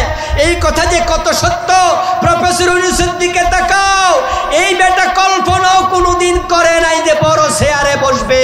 কারণ কয়দিন আগে তো 8তলা বিল্ডিং এ পায়ে হেঁটে উঠে হাজিরা দিচ্ছে, ঠিক না? লিফট বন্ধ করে দিচ্ছে, বিদ্যুৎ নাই বলে। 84 বছর বয়স, হাইটা উঠে 8তলা হাইটা উঠছে। ডক্টর ইউনূস মনে মনে কত ভাবছে, এই সরকার যদি ক্ষমতায় আরো 5-7 বছর থাকে তাহলে কয় বছর যে জেল হয় ইউনূস মিয়ার আল্লাহ জানে। কারণ যে বড় বড় মামলা দিছে প্রতিটা 5-7 বছর কইরে হইলো হয়তো 150-200 বছর জেল। এই বড় চেয়ারে বসে ডক্টর ইউনূস বাংলাদেশ চালাবে এটা স্বপ্নেও কোনোদিন ভাবে নাই। বিপ্লব করলো কারা? শহীদ হলো কারা? রাস্তায় নামলো কারা? আর ক্ষমতার বড় চেয়ারে বইলো কেডা? পোলাপান বিপ্লব করার পরে ইউনূস মিয়ার নাম্বার সংগ্রহ করে উনাকে বিদেশে থাইকা ফোন দিয়া কয়, স্যার আপনি একটু দেশে আইসা বড় চেয়ারটাতে বসেন। প্রমাণ হয়ে গেল ক্ষমতা আসলে ব্যক্তির হাতে না, ক্ষমতা কার হাতে? আবার যাকে আল্লাহ 15 বছর ক্ষমতায় রেখেছিল তাকে ক্ষমতা তিনি দিয়েছিলেন, কিন্তু আল্লাহ ওয়ালাদের সাথে বাড়াবাড়ি করেছে, কোরআনের সাথে করেছে। এই জন্য আল্লাহ তাকে দাদার বাড়ি দিল্লি পাঠিয়ে দিয়েছে। কত ইজ্জু মান তাশা কত দিল্লু মান তাশা বিয়াদিকাল খায়র ইন্নাকা আলা কুল্লি শাইইন কাদির। আমার বন্ধু, হিন্দুদের যখন দুর্গা পূজা আসে তখন মুসলমানের সন্তানরা আবার মুশরিক হয়, কেউ কাফের হয়। পূজা করলো কে? কাফের হইলো কে? পূজা করছে হিন্দু, কাফের মুসলমানের সন্তান, মুশরিক হয় মুসলমানের সন্তান। কিভাবে হয় শুনবেন? বুঝেন না তো, না বুঝে হচ্ছে না আর কি। ছাগলের 3 নাম্বার বাচ্চা লাফায়া লাফায়া দুধের সময় কাটছে। আপনাদের এলাকায় ছাগল আছে তো? ছাগলের ওলানে বাট কয়টা? দুধ যে টানে এটার কি আমাদের কুমিল্লায় বাট, এখানে কি কয়? বান। বান, আচ্ছা বান তো বোঝেন। ছাগলের ওলানে বান কয়টা? তো বাচ্চা 3টা হইলো, 2টা খায় আর একটা কি ফাওলা। দুর্গা দেবী বানাইলো হিন্দু, কালী বানাইলো হিন্দু, লক্ষ্মী বানাইলো হিন্দু, পূজা করলো হিন্দু। ও বেটা তো মুশরিক আগ থেকে, মুসলমানের সন্তান তুমি উলালে মুশরিক হও। কারণ হচ্ছে যখন হিন্দুদের দুর্গা পূজা আসে এদেশে একটা স্লোগান মুসলমানের সন্তানরাও বলে, সেটা হচ্ছে ধর্ম যার যার উৎসব সবার। এই স্লোগানটা প্রাইমারির বইতে ঢুকাই দিছে, নাউজুবিল্লাহ পড়েন। এই জালেম সরকার, এই ফ্যাসিস্ট সরকার গত 15 বছরে ইসলামকে তারা জবাই করার চেষ্টা করেছিল। তারা বইয়ের মাঝে ঢুকাই দিছে জনগণ আপনার ধর্ম যার যার উৎসব। আমার বন্ধু কি আল্লাহর কোরআনের স্লোগান হলো লাকুম দীনুকুম ওয়ালিয়া দীন, আসেনি? বাংলা অর্থ কি? তোমার ধর্ম তোমার, আমার ধর্ম আমার, দুইটা এক না, আলাদা। তো আল্লাহ কয় আলাদা, তাহলে স্লোগান হওয়া দরকার ছিল ধর্ম যার, উৎসব শুধুই তার। কিন্তু ওরা ঢুকাই দিছে না না, ধর্ম যার যার, উৎসব সবার। পত্রিকায় মাঝে মাঝে ইত্তেফাক রিপোর্ট করে অর্ধপৃষ্ঠা ব্যাপী রাশিফল, এরপরে দেখবেন যে লেখা আসে তুলা রাশি, 5 লাইন লেখা, 7 লাইন লেখা, কুম্ভ রাশি, কন্যা রাশি, মকর রাশি, কর্কট রাশি, কত নাম যে বাইর করছে। তারপর লিখে দেয় যে আগামী সপ্তাহ ভালো যাবে, ব্যবসা করলে উন্নতি হবে। এবং আমাদের মুসলমানের সন্তানেরা এগুলো পড়ে পড়ে মুস্কি মুস্কি হাসে, আমার তুলা রাশি, যাক আগামী সপ্তাহ আমার কপাল ভালো। নাউজুবিল্লাহ পড়েন, ঈমান শেষ। এটা শিরক। কারণ 1 মিনিট পরে, 1 সেকেন্ড পরে কি হবে? গায়েবের মালিক কে? সবাই বলেন, গায়েবের মালিক কে? আল্লাহ। আর আগামী মাসে কি হবে হেবেটা জানে না, আগামী সপ্তাহে কি হবে। 29টা লিখেছি, পীর সাহেবের পায়ে সেজদা দিলে ঈমান চলে যায়, এটা শিরক। অথচ বাংলাদেশের মাজার গুলোতে সেজদা চলছে। যে এলাকায় ভণ্ড পীরের মাজার আছে, এলাকায় শিরকের বাজার মিলে যায়। মাজারে মানত করা শিরক, মাজারের কাছে চাওয়া শিরক, মাজারে সেজদা করা শিরক। কারণ ইবাদতের মালিক কে? সেজদার মালিক কে? ঠিক মসজিদে গিয়ে আল্লাহর আইন মানবেন, আবার আদালতে মানুষের আইন মানবেন, এটাও শিরক। কারণ ইবাদতের মালিক আল্লাহ, আইনের মালিক আল্লাহ। খুব সাবধান, খুব সাবধান। 29টা লিখেছি, বই নেবেন, যাওয়ার সময় বাড়িতে পড়বেন, অন্যকে পড়াবেন। 3 নাম্বার নিফাক। এখন নিফাক কার ভিতরে আছে আমরা কেমনে বুঝবো? ইন্নাল মুনাফিকিনা ফি দারকিল আসফালি মিনান নার। কোরআনে আল্লাহ বলে, মুনাফিক যদি হও তোমার অবস্থান হবে জাহান্নামে সবার নিচে। এখন কে মুনাফিক? মুনাফিকের আলামত লিখছি এই বইতে আমি 28টা। বাংলাদেশে আমরা 3টা শুনছি বেশি বেশি ছাত্র জীবনে। কথা কইলে মিথ্যা বলবে, আমানত দিলে খেয়ানত করবে, আর ওয়াদা করলে খেলা। অথচ 3টা নেফাকের কারণে ঈমান যায় না। এটা নেফাকে আমলি, আমলে ত্রুটি হয়, ঈমানে ঘাটতি হয়। কিন্তু এমন কিছু নেফাক আছে ঈমান শেষ, এগুলোর আলোচনা হয় না বললে চলে। আল্লাহ কোরআনে বলছেন, ওয়াইজা উনজিলাত সূরাতুম মুহকামাতুন ওয়া যুকিরা ফীহাল কিতাল রাআইতাল্লাযীনা ফী কুলুবিহিম মারাদুন ইয়ানজুরুনা ইলাইকা নাযারাল মাগশী আলাইহি মিনাল মাউত। ও প্রিয় নবী, আপনার সামনে যারা বসে আছে সাহাবা, তাদের মাঝখানে 2-4টা মুনাফিক আছে। আব্দুল্লাহ ইবনে উবাই রাসূলের সাহাবীদের ভিতরে বসতো না, নামাজ পড়তো না, দাড়ি ছিল না।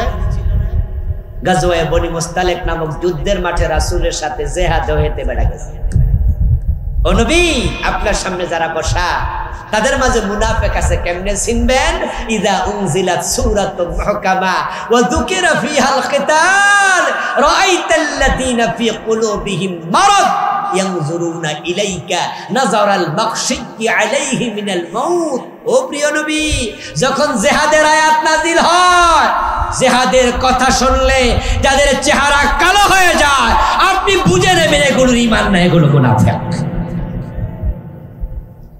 জিহাদের কথার মাঝে জঙ্গিবাদের গন্ধ খোঁজে এমন লোক আছে কিনা? আরে গত 15 বছর তো জিহাদের ওয়াজই করা যায় না। জিহাদের কথা বলে কতজন জঙ্গির মামলা খাইছে।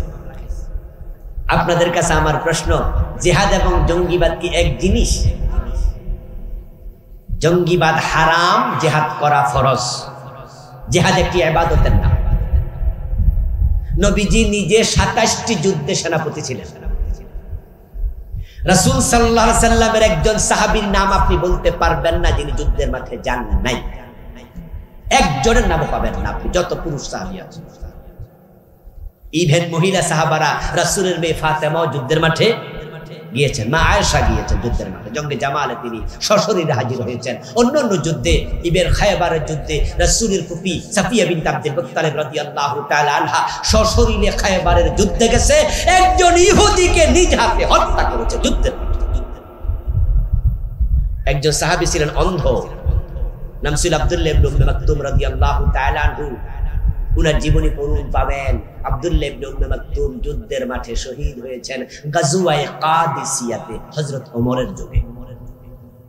অন্ধ সাহাবী যুদ্ধের মাঠে শহীদ হয়, আর আপনি জিহাদের কথা শুনলে আপনার চেহারা কালো হয়।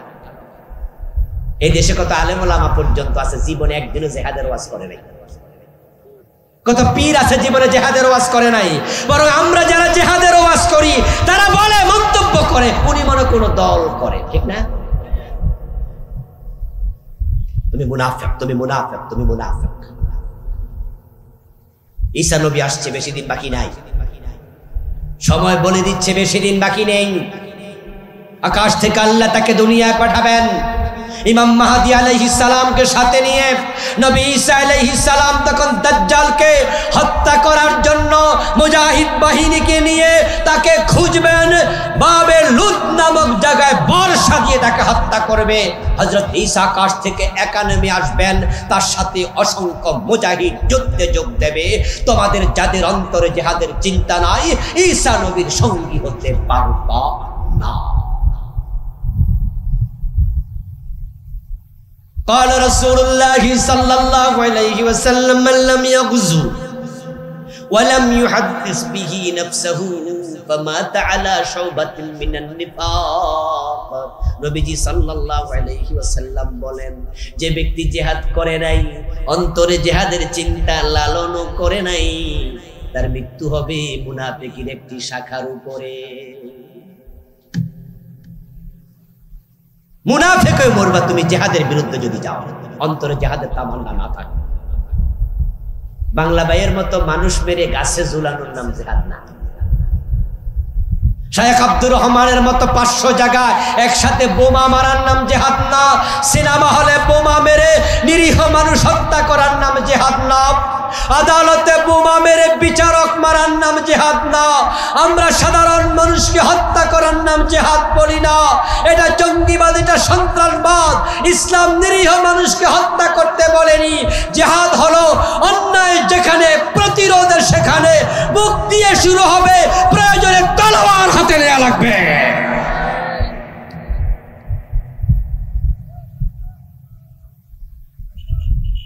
প্রিয় ভাইরা, নেফাক করবেন না, নেফাক গুলো চিনবেন। নেফাক ইতিকাদি থাকলে ঈমান শেষ। 4 নাম্বার, হারাম খাবেন না। সংক্ষেপে বলেছি, সুদ যারা খান ছেড়ে দেন, গোশত যারা খান ছেড়ে দেন, অন্যের হক আছে দিয়ে দেন। মান আকালা দিরহাম রিবা ওয়া হুয়া ইয়ালাম আন্নাহু আশাদ্দু মিন 36 জিনা। যে ব্যক্তি জেনে বুঝে 1 টাকা সুদ খায়, তার আমলনামায় 36 বার জিনার গুনাহ লিখে দেয়া হয়। লিররিবা 73 বাবা আইসারুহা আন ইয়ানকিহু আর-রাজুলু উম্মাহ। সুদ খেলে 73 রকমের গুনাহ হয়, সবচেয়ে ছোটটা হলো নিজের মায়ের সাথে জিনা করা। সুদ খাওয়া মানে আল্লাহ এবং রাসূলের সাথে যুদ্ধ ঘোষণা। ছেড়ে দেন সুদ, ছেড়ে দেন হারাম, ছেড়ে দেন। বেদাত কি? বেদাত নিয়ে আমি আলাদা বই লিখেছি, বাংলাদেশে চলমান 38টা লিখছি বেদাত। না চিনলে কিভাবে বাঁচবেন? কিভাবে বাঁচবেন? হাসরের ময়দানে বেদাতীদেরকে রাসূলুল্লাহর হাউজে কাউসার থেকে তিনি পানি পান করতে দেবেন না, শোকান শোকান বলে তাড়িয়ে দেবেন। ইহদাস শাইইন মা লাম ইয়াকুন ফি নবী ফি জামানিন নবী সাল্লাল্লাহু আলাইহি ওয়াসাল্লাম ওয়া ফি আসহাবি জামান ফি জামানি আসহাবিহি। রাসূল যাহা করেননি তার সাহাবারা করেননি, ইসলামের নামে এমন কোন আমল করা যাবে না, বিদআত। এখন কোন কোনগুলা করছেন আমি জানি না, 38টা লিখেছি তো, পরে ভাববেন যে আমিও তো করছি। ইন্না লিল্লাহি ওয়া ইন্না ইলাইহি রাজিউন। যদি করেন আপনাকে তা থেকে অবশ্যই ফিরে আসতেই হবে। রাসূল জিকির করেছেন, লা ইলাহা ইল্লাল্লাহ, জিকির করেছেন সুবহানাল্লাহ, জিকির করেছেন আল্লাহু আকবার, জিকির করেছেন লা হাওলা ওয়ালা কুওয়াতা ইল্লা বিল্লাহ, জিকির করেছেন আশহাদু আল্লা ইলাহা ইল্লাল্লাহ ওয়াহদাহু লা শারীকা লাহু লাহুল মুলকু ওয়া লাহুল হামদ ইউহয়ি ওয়া ইউমীতু আলা কুল্লি শাইইন কাদির। জিকির করেছেন আরো কত শব্দে, হাদিসের পৃষ্ঠায় পৃষ্ঠায় এগুলো লেখা আছে, আপনি সেগুলোই করুন। কিন্তু জিকির করতে গিয়ে আল্লাহর কালেমাকে ভাঙবেন না। রাসূল বলেছেন আফজালুজ যিকরি লা ইলাহা ইল্লাল্লাহ, আর আপনি বলেছেন ইল্লাল্লাহ ইল্লাল্লাহ ইল্লাল্লাহ। পেলেন কোথায়? রাসূলের সিস্টেম বদলানো বিদআত।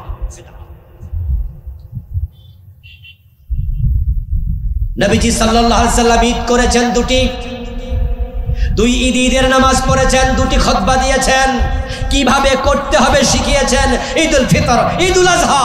আর আপনি নতুন করে একটি বানিয়েছেন ঈদে মিলাদুন নবী।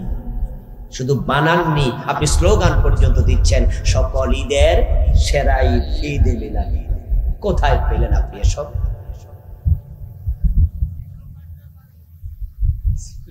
যখন নামাজ শেষ হতো প্রিয় নবী নামাজের সালাম ফিরিয়ে তিনি 3 বার পড়তেন আস্তাগফিরুল্লাহ, একবার পড়তেন আল্লাহু আকবার, একবার পড়তেন আয়াতুল কুরসি, 33 বার সুবহানাল্লাহ, 33 বার আলহামদুলিল্লাহ, 34 বার আল্লাহু আকবার, একবার পড়তেন আল্লাহুম্মা লা মানি লিমা আতাইতা ওয়া লা মুতি লিমা মানাআত ওয়া লা ইয়ানফু জাদ মিনকাল জাদ। তিনি একবার পড়তেন দুরূদ, আপনার ওই যে সাইয়্যিদুল ইস্তিগফার, আল্লাহুম্মা আনতা রাব্বি লা ইলাহা ইল্লা আনতা খালাকতানি। আর কত দোয়া, আমি সালাত নিয়ে বই আলাদা লিখেছি, এটার মাঝে আমি সবগুলো দোয়া এনেছি। এই বইয়ের নাম দিয়েছি হাদিসের বৈচিত্র্যের পূর্ণাঙ্গ নামাজ। কিন্তু আমরা সালাম ফিরাইয়া এই দোয়াগুলোর কাছে দাঁড়ায়ও নাই। আমরা সালাম ফিরে আল্লাহ। নবীজি শিখাইলেন কি, করলেন কি, আর আপনি করলেন রাসূলের সিস্টেমে চেঞ্জ করলেন কেন করলেন? রাসূলের ইসলামে চেঞ্জ করার অধিকার আপনাকে কে দিল? এই জন্য প্রিয় নবী বলেছেন, মান হাদাসা হাদাসা আও আওয়া মুহাদাসা ফাআলাইহি লানাতুল্লাহ ওয়াল মালাইকাতি ওয়ান নাসি আজমাইন। যে ব্যক্তি বেদাত বানাবে, বেদাতিকে সহযোগিতা করবে, তার উপর আল্লাহর গজব, আল্লাহর লানত, ফেরেশতাদের লানত, বিশ্ব মানবতা। وقال النبي صلى الله عليه وسلم حلت شفاعتي لأمتي إلا صاحب بدعة। নবীজি বলছেন, আমার উম্মতের জন্য আমার সুপারিশ অনুমোদিত, কিন্তু যারা বেদাতি তাদের জন্য কিয়ামতের দিন সুপারিশের অনুমতি থাকবে না। এবার আপনাদের কাছে আমার জিজ্ঞাসা, যদি আমরা শাফাআত পেতে চাই, হাউজে কাউসারের পানি পান করতে চাই, বেদাত পরিত্যাগ করা দরকার আছে না নাই? তো না চিনলে কেমনে পরিত্যাগ করবেন? এই জন্য পড়ুন, শিখুন, অনলাইনে সার্চ করুন, বেদাত লিখে দেন, গুগলে গিয়ে দেখবেন বেদাতের তালিকা আসবে, শিরিক লিখে দেন, শিরিকের তালিকা আসবে, কুফর লিখে দেন, কুফরের তালিকা আসবে। পকেটে টাকা আছে, লাইব্রেরি থেকে বই কিনুন, আমিও লিখেছি, আমার বই ড্রাইভার থেকে নেন, পড়বেন, পড়াবেন, জানবেন, জানাবেন, শিখবেন, শিখাবেন, নিজের জীবনে মেনে চলবেন। আল্লাহ তাআলা আজকের এই চমৎকার 15তম বার্ষিক তাফসীরুল কুরআন মাহফিলের মুআজ্জাজ মুকাররাম সম্মানিত সভাপতি মুহতারাম মাওলানা নিসারউদ্দিন ফি সাহেব, আল্লাহ তাআলা হুজুরের নেক হায়াত দারাজ করুন।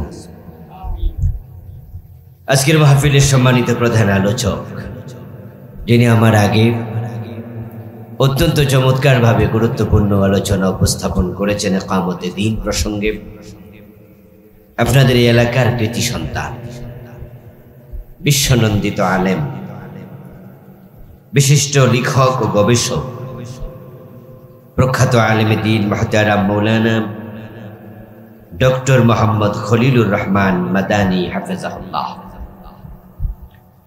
আল্লাহ তাআলা হুজুরকে সুস্থ সুন্দর লম্বা হায়াত দান করুন। মুহতারাম মাওলানা আব্দুল মজিদ সাহেব, হাফিজ মাওলানা কামারুজ্জামান সাহেব, হাফিজ বিন আব্দুল ওয়াজেদ সাহেব সহ আজকের মাহফিলের সম্মানিত আলোচক বৃন্দ, মাহফিল কমিটির দায়িত্বশীল বৃন্দ, উপস্থিত ওলামায়ে হযরত, ইসলাম প্রিয় তাওহীদি জনতা, পর্দার অন্তরালের সতী সাধবী, সম্মানিত মা ও বোনেরা, প্রিয় দিনী ভাইয়েরা, আপনারা কেমন আছেন? গরমে বেশি কষ্ট হচ্ছে না তো? খোলা মাঠ হওয়ার কারণে একটু সুবিধা আছে, বাতাস কম হলেও কিছু পাওয়া যাচ্ছে। যে আল্লাহ আমাদেরকে ভালো রাখলেন, সুস্থ রাখলেন, কোরআনের এই মাহফিলে আমাদেরকে সমবেত হওয়ার তৌফিক দিলেন। আমরা শুরুতে তাকে কৃতজ্ঞতা জানাই, শুকরিয়া জানাই, কালিমাত শুকর করি, আলহামদুলিল্লাহ। আমি কয়েক বছর আগে আপনাদের এই মাহফিলে এসেছিলাম, কিন্তু আপনাদের সামনে এভাবে মনে হয় বসতে পারি নাই। আমাদেরকে কোরআনের কথা বলতে তারা দেয়নি। গত 15টি বছর একটি কালো অধ্যায়, দুঃসময় আমরা পার করেছি। সারা বাংলাদেশে অসংখ্য আলেম তাদের হাতে নির্যাতিত হয়েছে, নিগৃহীত হয়েছে। মাহফিল চলাকালে হুজুরদের সম্মুখ থেকে মাইক কেড়ে নিয়ে গেছে, এমন ঘটনাও ঘটেছে। পুলিশ এসে অ্যারেস্ট করেছে বক্তাকে, যাওয়ার পথে ধরে জেলে দিয়েছে। যারা আমাদের উপরে জুলুম করলো, আল্লাহ তাদেরকে জুলুমের ফলাফল গত 5 তারিখে ভোগ করাইয়া দিছে, ঠিক না? কোরআনে আছে ইন্নাহু লা ইউফলিহুজ জালিমুন, নিশ্চয় জালেমরা কখনো সফল হবে না। কোরআনের কথা, কার কথা বলুন না? এটা কার বাণী? আর আল্লাহর কথা কখনো বেঠিক হতে পারে না। আল্লাহ বলছেন জালেমরা সফল হয় না। এই যে আমি এসে আপনাদের সামনে এখন কোরআন মাজিদ থেকে 2টি আয়াত পড়েছি, রাসূলুল্লাহর হাদিস পড়েছি। আমার আগের বক্তারা কোরআন এবং হাদিস থেকে কথা বলেছে। আমরা কি এখানে কেউ ব্যক্তিগত বাপ দাদার গল্প করেছি? করব? সুযোগই তো নাই, নামে তো তাফসিরুল কোরআন। কিন্তু কোরআনের মাহফিলে কোরআনের কথা আমরা বলবো, এটা তাদের সহ্য হতো না। তারা আমাদেরকে মাহফিল করতে দেয়নি। বাংলাদেশের বিভিন্ন জায়গায় তারা বাধা দিত আলেম ওলামাদেরকে। আল্লাহ আমাদেরকে যারা এলাকায় আসতে দেয়নি, এলাকায় থাকতে দেয়নি, আল্লাহ তাদেরকে বাংলাদেশে থাকতে দিচ্ছে না। পালিয়ে গেলেন প্রধানমন্ত্রী, মন্ত্রী পরিষদের সকল সদস্য, 330 জন এমপি একসাথে। এই যে দেশ থেকে পালিয়ে গেলেন, আমরা তাদেরকে বলছি পালিয়ে যান, নিজেরা পালাইছে। কারণ এই অগাস্টের যে ঘটনা ঘটলো, 5ই অগাস্টে, জুলাই বিপ্লব, অগাস্ট বিপ্লব যেটাকে বলা হয়, এটা আসলে দুনিয়ার কেউ করে না, এটা করেছেন কে? আল্লাহ। আমরা ভেবেছিলাম যে আল্লাহ জানে রাত কত লম্বা হয়।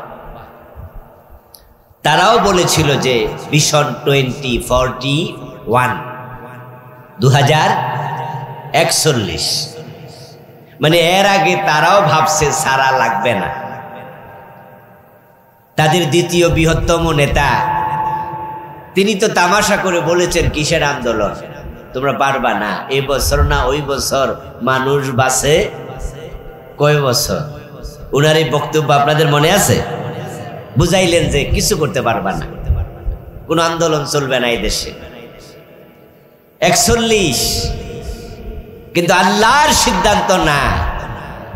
তিনি জেনারেল ওয়াকারকে বললেন যে যা, তোর আফাকে জানাইয়া দে, যিনি তোকে ক্ষমতায় বসিয়েছে, তুই তাকে বলে দে 41 সন নয়, 45 মিনিটও সময় নাই, এখনই আপনাকে পালাতে হবে। এমন ভাবে পালিয়েছে, রান্না করা খাবার খেয়ে পালানোর টাইম পায় নাই। এটা আল্লাহর গজব। এলাকার যুবকেরা এই মাহফিল করছে, তারা চাইলে তারা গানের অনুষ্ঠান করতে পারত। কোরআনের কথাও তাদেরকে বলতে দেবে না, কোরআনের কাজ করতে দেবে না। ওদের অনুমতি লাগবে, ওরা বলবে অমুক হুজুর আসতে পারবে না, তমুক হুজুরে আনো, অমুক স্টেজে যাইতে পারবে না। আচ্ছা, আমরা কি এই দেশে ভাড়াটিয়া, ঘর জামাই? তারা কি শ্বশুর পক্ষ যে আমরা ঘর জামাই? তারা কি বাড়ির মালিক যে আমরা ভাড়াটিয়া? আমরা কি এই দেশে পাসপোর্ট করে থাকি নাকি? আমাদের দেশে আমাদেরকে কথা বলতে না দেয়, এটা চরম জুলুম। আল্লাহ জালেমদেরকে পছন্দ করে না, তাই আল্লাহ গজব দিয়ে সবটাকে একসাথে শেষ করে দিয়েছে। আল্লাহ শুকরিয়া, আল্লাহ আমাদেরকে এখন কথা বলার পরিবেশ দিয়েছে। এজন্য আমরা নিশ্চিন্তে, নির্দ্বিধায়, নির্বিঘ্নে, নিঃসংকোচে এখন কোরআনের কথা বলতে পারি। আসার সময়, যাওয়ার সময় অথবা মাহফিল চলাকালে পুলিশ এসে ডিস্টার্ব করবে সম্ভাবনা এখন আর নাই। এই পরিবেশ চলুক, কোরআনের কথা অবারিত বলার সুযোগ থাকুক, এটা কি আপনারা চান? তাহলে জালেমগুলো যেন কখনো আর ফিরে আসতে না পারে, তাদের ব্যাপারে সকলে সংঘবদ্ধ, ঐক্যবদ্ধ থাকা লাগবে, ঠিক কিনা? আল্লাহ তাআলাকে কৃতজ্ঞতা জানিয়ে আসুন আমরা আমাদের মূল আলোচনায় প্রবেশ করি। প্রিয় দিনী ভাই, আমি আপনাদের সম্মুখে পবিত্র কোরআন মাজিদ থেকে সূরাতুল কাহফের 103 এবং 104 দুটি আয়াতে কারিমা তিলাওয়াত করেছি। নবীজি সাল্লাল্লাহু আলাইহি সাল্লামের পবিত্র মুখ অনুসৃত ছোট্ট একখানা হাদিসে নববী পাঠ করেছি। আল্লাহ তাআলা তৌফিক দিলে এখান থেকে কিছু কথা বলবো ইনশাআল্লাহ। আল্লাহ তাআলা বলছেন, কুল, হে নবী আপনি বলুন, হাল নুনাব্বিউকুম, আমি কি তোমাদেরকে খবর দেব, বিল আকসারিনা আমালা, ওই মানুষের ব্যাপারে যে মানুষগুলো আমলের দিক থেকে ক্ষতিতে নিমজ্জিত। আমি কি তোমাদেরকে তাদের খবর দেব নাকি যারা আমল করার পরেও ক্ষতির মাঝে পড়ে গেছে? কারণ কি, আমল করলো ভালো, ক্ষতির মাঝে কেন পড়লো? আল্লাযীনা দাল্লা সাইয়ুহুম ফিল হায়াতিদ দুনিয়া, আল্লাহ কারণ বর্ণনা করে বলছেন তাদের আমলগুলো দুনিয়াতে হারায়া গেছে। দাল্লা, হারিয়ে গেছে, সাইয়ুহুম আই আমালুহুম ফিল হায়াতিদ দুনিয়া, দুনিয়াতে তাদের আমলগুলো ভালো ছিল কিন্তু এগুলো আল্লাহ পর্যন্ত পৌঁছে নাই। তাদের আমলগুলোর কোনো প্রতিদান তারা আল্লাহর কাছে পাবে না। ওয়াহুম ইয়াহসাবুন, অথচ তারা মনে করে, আন্নাহুম ইউহসিনুনা সুনআ, তারা ভালো আমল করে চলছে। তাদের আমলগুলো যে হারিয়ে গেল, আল্লাহ পর্যন্ত পৌঁছলো না, কবুল হলো না, এটা তারা বুঝেও না। ও নবী, আপনি উম্মতকে প্রশ্ন করুন, এমন লোকদের খবর আমি দেব নাকি? এই আয়াতে কারিমা দ্বারা বোঝা যায় সকলের নেক আমল কবুল হয় না। অনেক মানুষ আছে যাদের নামাজ কবুল হয় না, রোজা কবুল হয় না, হজ যাকাত কিচ্ছু কবুল হয় না। তারা নেক আমল করছে, ভালো কাজ করছে, এগুলো আল্লাহ পর্যন্ত পৌঁছে না। হাসরের ময়দানে আল্লাহ তাআলার সামনে হাজির হওয়ার পরে তারা দেখবে নেকের আমল নামা এ সাদা কাগজের মতো, একটা আমলও আমল নামাতে নাই। অথচ তারা নামাজি ছিল, তারা ভালো কাজ করেছে, রোজা রেখেছে। আল্লাহর কাছে তারা সেদিন প্রশ্ন করবে, আল্লাহ আমি তো নামাজি মানুষ ছিলাম, কিন্তু আমার আমল নামা খালি কেন? আমি তো 17 মাসেও রোজা ভাঙি নাই, আমার আমল নামা খালি কেন? আল্লাহ তাআলা তখন বলবেন, বান্দা তুই কি সূরা কাহফের 103, 104 এ দুটি আয়াতে কারিমা পড়িসনি? সেখানে তো আমি বলেছি কিছু মানুষ আছে আল্লাযীনা দাল্লা সাইয়ুহুম ফিল হায়াতিদ দুনিয়া, তাদের নেক আমলগুলো দুনিয়াতে বাতিল হয়ে গেছে। হাবিতাত আমালুহুম, আমল শেষ। তুই তাদের একজন। ওই লোকটা তখন আল্লাহ তাআলাকে প্রশ্ন করবে, আল্লাহ আমার অপরাধটা কি? প্রত্যেকটা মানুষের দুনিয়া যত কাজ করছে, কথা বলছে, সব সংরক্ষণ করার জন্য তাদের গর্দানে আমল নামা আছে না নাই? وَكُلَّ إِنسَانٍ أَلْزَمْنَاهُ طَائِرَهُ فِي عُنُقِهِ وَنُخْرِجُ لَهُ يَوْمَ الْقِيَامَةِ كِتَابًا يَلْقَاهُ مَنشُورًا اقْرَأْ كِتَابَكَ كَفَى بِنَفْسِكَ الْيَوْمَ عَلَيْكَ حَسِيبًا। আল্লাহ তাআলা বলেন, আমি দুনিয়ার প্রতিটা মানুষের গর্দানে তার পৃথিবীর যত কাজ, যত কথা, যত কর্ম সে করবে সবটা রেকর্ড করার জন্য আমি ক্যামেরা ঢুকাই দিচ্ছি। ফি উনুকিহি, তার গর্দানে আমি মেমোরি কার্ড ঢুকাই দিচ্ছি। সে যা বলছে, যা করছে সব রেকর্ড হয়। সেটা আমি কিয়ামতের দিন বের করব। নুখরিজু লাহু ইয়াউমাল কিয়ামা কিতাবা, বই আকারে বের করব, তার সামনে ধরাইয়া দেব, পড়ো। সে আল্লাহকে জিজ্ঞাসা করবে, আল্লাহ আমি তো নামাজি ছিলাম, রোজাওয়ালা ছিলাম, তো 5 ওয়াক্ত নামাজ পড়ে, রমাদানে রোজা রাখে, হজও করেছে,